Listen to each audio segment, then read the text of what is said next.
there's these housing projects that you are talking about, moving people away from slums, redevelopment, the gentrification projects, because this is the word which is used in many of the boroughs in New York also. I don't like that word. Yeah. Yeah, I know. I prefer urban regeneration. Urban, okay. That sounds more acceptable. That's true. So these things which are coming about, how do we see that it's equitable in all this? Because there's this talk that those who are going to build, they're going to make sure that there are the rich people live in one area and the poor people, and the segregation will still be Very there. good question. So the beautiful thing about it is the policy of the government, like the SRA policy, the slum rehabilitation policy, stipulates that while a developer is developing a particular slum and selling that to wealthy people, they have to build affordable housing in that same area. So if you look at the mill lands, Mumbai was the textile hub of the world, in fact. And the city really gained its prominence and became the commercial capital of the country on the back of its textile industry. And those textile mills shut down. The textile industry obviously moved to different parts of India, to other parts of the world. And those textile mills were sold. And those textile mills, while you'll see a mall, while you'll see a fancy tower, you will also see affordable housing. So these cluster projects, for instance, which take a large part of land, you build housing for the wealthy, but you also build housing for people who need it most. So that's why I said it's a fantastic example. In fact, I spoke about it in Parliament 2 sessions ago. Okay. That it's a fantastic example for states around the country.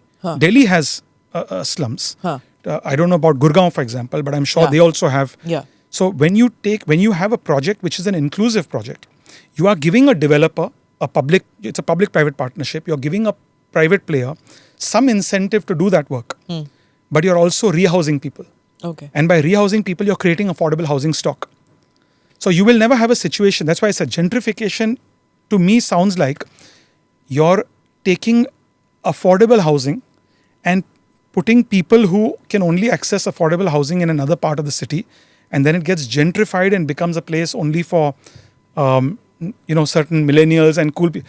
We saw that happening in America. We've seen that inner city. You don't see that projects. in Mumbai. So you'll see in Mumbai, if you look at an area like Worli, you look at an area like Parel, you will see fancy towers, but right there you'll see affordable buildings as well.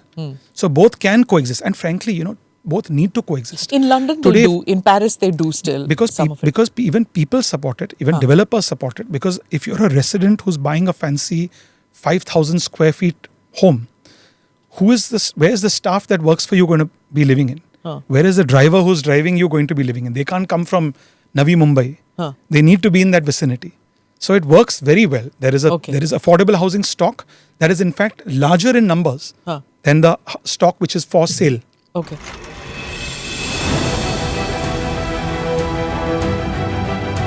Namaste, Jai Hind. You're watching ANI podcast with Smita Prakash. अगर हम उसको मस्जिद कहेंगे तो फिर विवाद होगा।